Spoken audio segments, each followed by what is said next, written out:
Bueno, estamos en la última parte, seguimos con las explicaciones del tema de la dictadura franquista y pasamos ya a la última parte, las etapas del franquismo. Lo voy a desarrollar aquí, vamos a ver, venga. Estamos aquí en las etapas del franquismo. ¿Vale? Yo he hecho 4 etapas, pero no pasa nada, podéis, estas 2 es la que se puede unir, digamos, ¿no? Es la que esta es muy clara, la primera es muy clara, después tenemos esta que se pueden unir las dos porque es la apertura, después viene el desarrollo, se puede unir, y la tercera final que es la oposición, el final de Franco. Aquí este autor por internet ha hecho prácticamente lo mismo que yo. En etapas de los, y además los divido por décadas. Los 40, después tendríamos los 50, podríamos poner aquí los 60, te metes hasta el 73 con la crisis del petróleo, pero iría así, una técnica muy fácil, 40, 50, 60, 70. 40 son los años oscuros, los años negros, la posguerra, aislamiento, represión, hambre, autarquía, aislamiento internacional. 50 comienza la apertura, fin del aislamiento, un año muy importante es el 59, donde ya se hace el plan de estabilización. Aquí la Guerra Fría, estamos en plena Guerra Fría, 48-55, vamos a entrar en la ONU, va a recibir ayuda económica por parte de Estados Unidos, la Santa Sede va a reconocer al Estado franquista, y los años 60 es lo que se llama el desarrollismo, donde se va a liberalizar la economía, va a haber un auge muy importante en la economía, una economía dirigida por especialistas del Opus Dei, tecnócratas, Laureano López Rodó. Este plan de estabilización del 59 va a tener su continuidad en 3 planes de desarrollo, y entonces nos vamos a ver en un periodo de economía muy bollante, muy, muy importante, donde va a haber una liberalización de la economía, van a grandes inversiones por parte de empresas extranjeras, va a haber un baby boom, aumenta el número de nacimientos, va a haber un gran turismo, empezamos con el turismo, a recibir a turistas. Desafortunadamente mucha gente se va a tener que emigrar a Alemania, Suiza, Bélgica, Francia, pero por otro lado tiene bueno en que disminuye el paro y van a ingresar, van a traer muchísimas divisas, muchísimo capital. En definitiva, que el comercio, la economía se ve se ve en un momento muy apogeo, muy bollante, muy rico, se reduce la deuda, tenemos un superávit en la balanza comercial, los índices económicos son muy buenos. Por otro lado, va a tener problemas porque las infraestructuras no están acorde al aumento de la población, hospitales, colegios, no se aumenta según el número de población. Bueno, y ya por último tenemos los 5 años, 3, 4, 5 los primeros años, a partir del 73 con la crisis económica, me lleva a una crisis social, la crisis del petróleo, la crisis social, comienzan los disturbios y la oposición al franquismo y muere Franco. Bueno, pues prácticamente he hecho un resumen muy amplio de lo que vamos a ver ahora. Venga, empezamos con los años 40, la posguerra. La posguerra, pues, son los años inmediatamente posteriores al fin de la guerra civil, los años 40, donde continuamos, ya vimos que se promulgó en el 39, creo, la ley de responsabilidades, en la cual le va a hacer perseguir, ejecutar, que la gente se tenga que exiliar, una dura represión, durísima represión. Aquí tenemos imágenes, muchísimos presos, el que no se tiene que ir, 500.000 exiliados a Francia, aproximadamente, campos de concentración, son los años duros, los años de plomo, se le llama también, los años duros, los años de plomo. Eso en lo que sería política interior, dura represión. En el exterior, hay que recordar que tenemos que relacionarlo bastante con la Segunda Guerra Mundial. En un principio, Franco se declaró neutral, comienza la guerra, cuando ve que el eje, las tropas alemanas, Alemania va ganando la guerra, hasta el 42, del 39, se intenta aliar, hay unos acuerdos, hay unas reuniones, está en concreto en la reunión de Hendaya para ver las condiciones que le pone Franco a Hitler para que sea un aliado, para que entre en la guerra. Franco Lógicamente España está muy mal, pero le pide unas condiciones muy duras, le pide Marruecos, le pide Gibraltar, Giles no se lo puede prometer y terminan sin esa entrada en guerra. No obstante, Franco envió la División Azul a luchar con las tropas alemanas en el frente de Rusia, en el frente ruso. ¿Qué ocurre con esto? Que cuando a partir del 42, 43, cuando ya la guerra está tomando un giro a favor de los aliados, España va a empezar a partir del 45 a alejarse un poquito de los signos fascistas, ¿vale? Pero bueno, vamos a continuar con esta etapa en el exterior, ¿vale? Un intento de aliarse con Hitler no fructifica, pero las potencias europeas, los organismos internacionales rechazan a Franco y no entra en la ONU. La ONU se funda en el 45, en el 46 la Asamblea de la ONU decide no incorporar a España por ser un régimen fascista, no recibe la ayuda del Plan Marshall de Estados Unidos para reconstruir toda Europa, tampoco participó, la verdad, ¿vale? Y entonces España, la España franquista va a quedar aislada del resto del mundo, De ahí que su plan económico sea la autarquía, esta palabra no se os puede olvidar. Objetivo, la autarquía económica, la independencia económica, el autoabastecimiento. Medidas, va a haber una gran planificación estatal, se va a potenciar la agricultura va a ser el sector más importante, va a ocupar un 50% de los medios de producción, se va a crear el Instituto Nacional de Industria, el INI, para fomentar la poca industria que podíamos tener, gran proteccionismo, control del mercado, del mínimo mercado exterior que podíamos tener, con algunos aliados, Argentina, Portugal, o sea, una política muy intervencionista. El resultado es un retraso agrícola, miseria, un descenso de la renta nacional, inflación, hambre, miseria, las cartillas de racionamiento, todo esto es las consecuencias del aislamiento y de la autarquía, ¿vale? Vamos a ver qué tenemos por aquí. Pues básicamente eso, lo que hemos dicho, son los años de plomo, los años peores. Aquí he puesto hasta el 53, si vosotros ponéis hasta el 50 no va a pasar nada. ¿Qué pasa con el 53? Que empezamos a entrar en la ONU. Entonces ya iríamos a la segunda etapa. Pasamos a la segunda etapa. Apertura y reconocimiento en el exterior, ¿vale? La clave está en la Guerra Fría. Aquí he puesto un mapa. Aquí estaría el muro de Berlín, esto es Berlín, y el mundo se ha dividido en dos bloques, el bloque comunista y el bloque capitalista, liderado por la URSS y liderado por Estados Unidos. El bloque Y entonces Estados Unidos ve a Franco como un gran aliado para su bloque, para el bloque capitalista. ¿Por qué? Porque Franco era muy anticomunista, siempre lo fue, y entonces ahora, con los intereses geopolíticos, geoestratégicos, militares que hay tan fuertes, Franco es un aliado muy importante por el control del Mediterráneo, el estrecho, el primer país europeo hacia Europa, entonces es muy importante. Aquí tenemos la foto de Eisenhower entrevistándose, visitando el país, esto tuvo una repercusión muy importante a nivel internacional y entonces la España de Franco va a empezar a salir del aislacionismo. ¿Vale? Ya estamos en la segunda etapa, que serían los años 50. Entonces, ¿qué ocurre?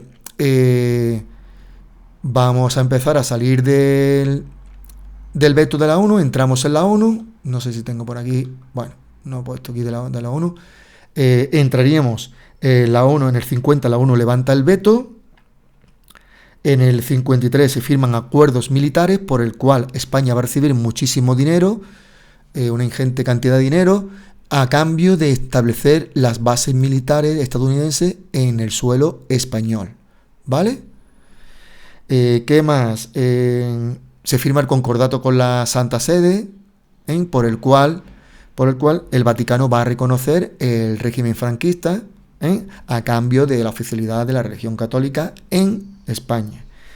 ¿Qué más tenemos por aquí? mm, con esta ayuda estadounidense, pues España va a recibir muchísimos bienes de equipo, dinero, petróleo, alimentos, una ayuda, y con la condición de que vaya liberando la economía. Va a ir liberando la economía. Y entonces tenemos ya una fecha muy importante, que es aquí lo he puesto, el 59, con el famoso Plan de Estabilización. Franco da fin a la autarquía, perdón, da fin a la autarquía y va a cambiar de gobierno y va a meter a los tecnócratas del Opus Dei, a un grupo de especialistas, abogados, economistas, y son los que van a diseñar un plan de liberalización. Ya no va a controlar tanto, el gobierno no va a controlar tanto la economía, y entonces eso va a tener unas repercusiones muy importantes, a base también con la gran cantidad de dinero que le está inyectando a la economía, a través de Estados Unidos, del Fondo Monetario Internacional y del Banco Mundial, ¿vale? Entonces ya entraríamos en la siguiente fase, que sería el desarrollismo. Va a haber unas grandes transformaciones agrarias, va a haber un gran desarrollo industrial, de servicios. Este periodo iría desde el 61, o si queréis poner el 59, al 73. Va a haber un rápido crecimiento industrial y del sector servicios, una gran apertura económica al exterior, y que va a provocar un aluvión de inversiones extranjeras, atraídos por los bajos salarios. Este desarrollo industrial va a desencadenar una fuerte migración del campo a la ciudad. Pero como este desarrollo industrial no puede absorber tanta población, muchos van a tener que emigrar. Aquí he puesto, vamos a ver si pongo por aquí, la migración, porque muchos agricultores no pueden, la industria que está fuerte en este momento, pero no es tanto como para absorber tanta mano de obra. Entonces se van a tener que emigrar a países como Francia, Alemania, Suiza, en Bélgica. Son los años 60 de la fuerte migración. Los planes de estabilización llevaron a los planes de desarrollo, que existieron 3 planes de desarrollo a partir del 64. Se va a recortar el gasto público, se va a liberalizar los mercados, esto me produce un gran rendimiento en economía, hemos terminado con la autarquía, muchos inversores, vienen muchos turistas, también potenciado por el boom del turismo, la fuerte migración que hay al exterior, el gran turismo que hay y las inversiones extranjeras nos hacen recibir muchísimo dinero, gran capital, una grandes cantidades de capital, y que el paro disminuyera.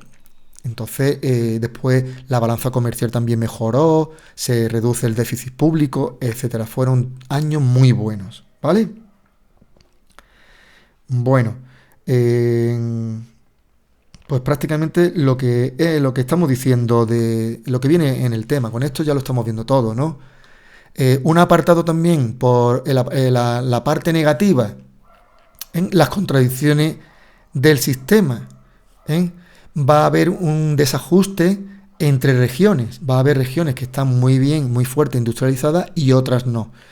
Se va a despoblar el interior de la península, el interior del país.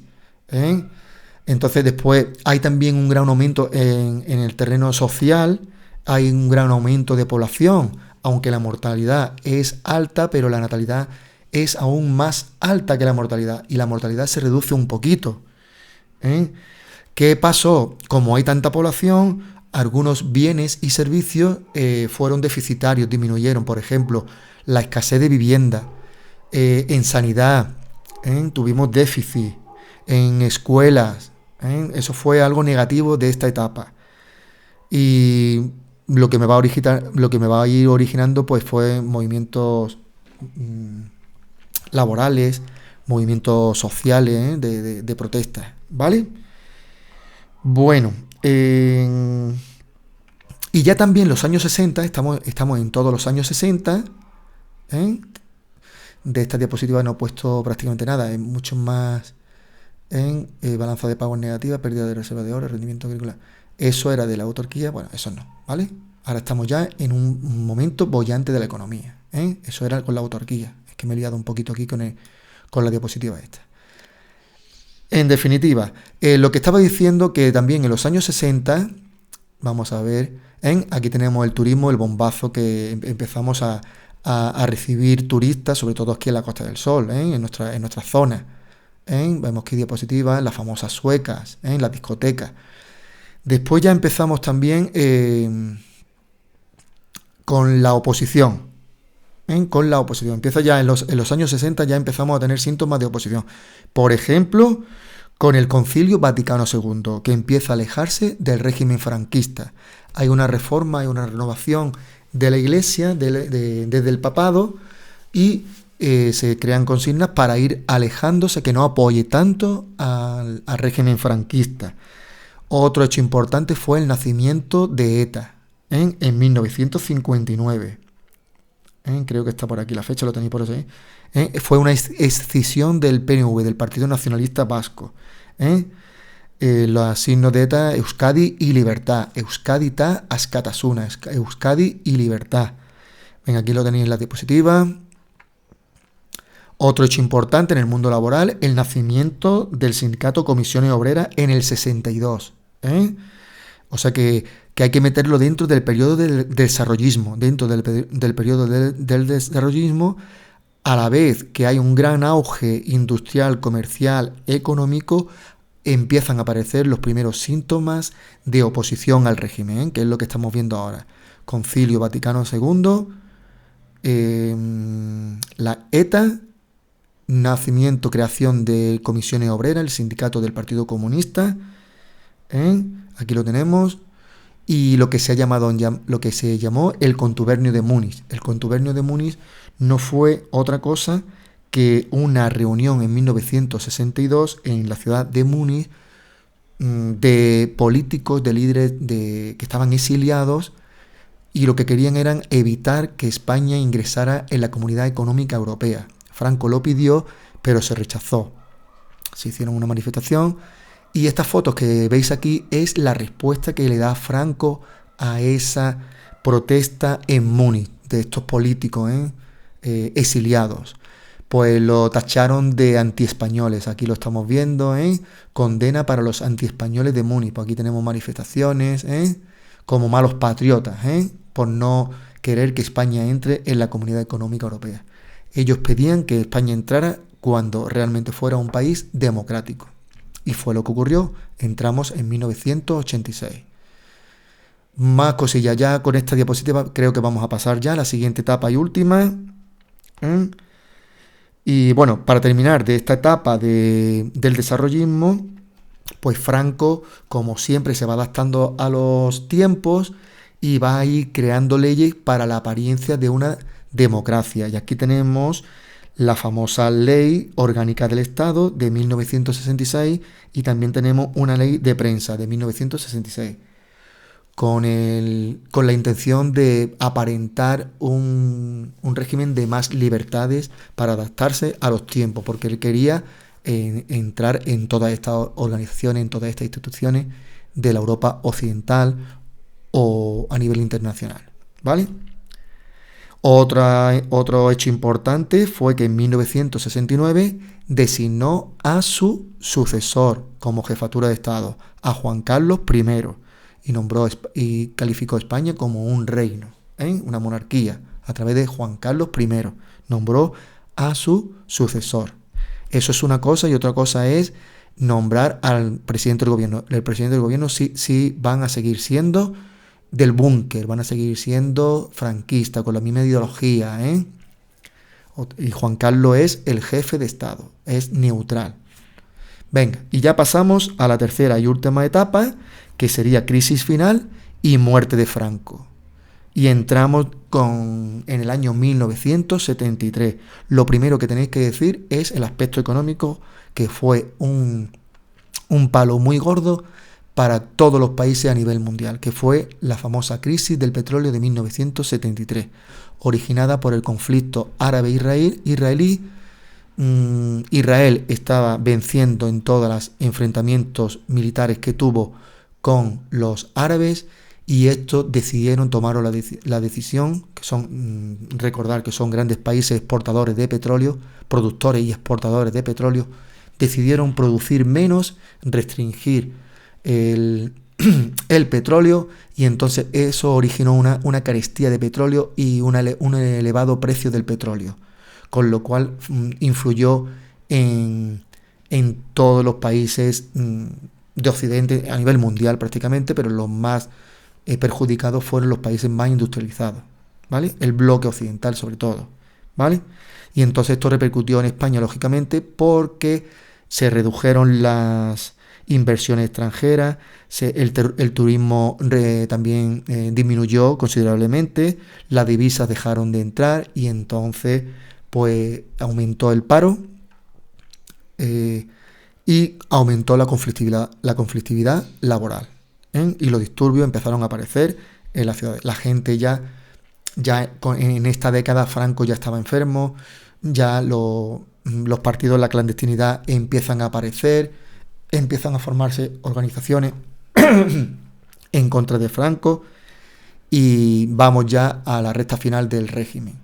Un hecho muy importante en el 73 fue el asesinato a manos de ETA del almirante Carrero Blanco, que lo había designado Franco como presidente del gobierno. ¿Vale? Estas fueron las imágenes. Le pusieron una bomba en el itinerario que realizaba diariamente el almirante para oír misa, y en mitad del itinerario pues hicieron estallar la bomba y el coche voló por los aires y pasó por encima de un edificio y cayó en el patio interior del edificio. Más cosillas, pues la universidad también, protestas, huelgas, manifestaciones, se sucedieron por doquier. Por la otra parte tenemos, para contrarrestar estos conflictos obreros, existieron también movimientos políticos de extrema derecha que atacaban a la parte contraria, a los partidos de izquierda, al movimiento sindicalista. Estos movimientos de extrema derecha pues fueron Fuerza Nueva, Guerrilleros de Cristo Rey, por ejemplo, ¿no? Atacaban a la ETA o atacaban al Partido Socialista, al Partido Comunista. Y otra organización terrorista, aparte de ETA, por parte de la izquierda, digamos, tenemos a los GRAPO, Grupo Revolucionario Antifascista o Anticapitalista, no me acuerdo muy bien, 1 de octubre, ¿vale? No los quiero mirar ahora, tampoco es tan importante, ¿vale? Y ya por último tenemos las dos grandes plataformas, las dos grandes juntas democráticas, juntas antifranquistas que se formaron, una del Partido Comunista, la Junta Democrática, liderada por Santiago Carrillo, del Partido Comunista, y la otra sería la Plataforma de Convergencia Democrática. Yo he puesto en vuestro apunte Convergencia Democrática. Bueno, plataforma, junta es lo mismo, Junta de Convergencia Democrática, no pasa nada. Liderada por el Partido Socialista, que aquí está en la figura de Felipe González. Esas dos juntas, como pedían lo mismo, tenían las mismas reivindicaciones y se van a unir en lo que se le llamó Plata Junta. No sé si aquí estarán unidos, ¿no? Aquí parece que es, no sé si este es Carrillo y Felipe González sí se distingue muy bien, ¿vale? Pues esta Plata Junta pues fue haciendo, digamos, la oposición a Franco, pero ya no dio tiempo para más porque Franco va a fallecer en el 20 de noviembre de 1975, ¿vale? Y ya entraríamos en la siguiente etapa, en una etapa de transición para pasar de un régimen dictatorial a un régimen de libertades, que es lo que se conoce como la transición. Y ahí jugó un papel muy importante los partidos políticos, los pactos que se tuvieron que hacer, el más famoso, los pactos de la Moncloa, donde cada partido tiene que ceder un poco sus reivindicaciones para la buena convivencia en la sociedad española, ¿vale? Y ya posteriormente el papel tan importante que jugó la redacción de la Constitución. Pero ya pasaríamos ya al siguiente tema y con esto damos por concluido nuestro tema. Venga.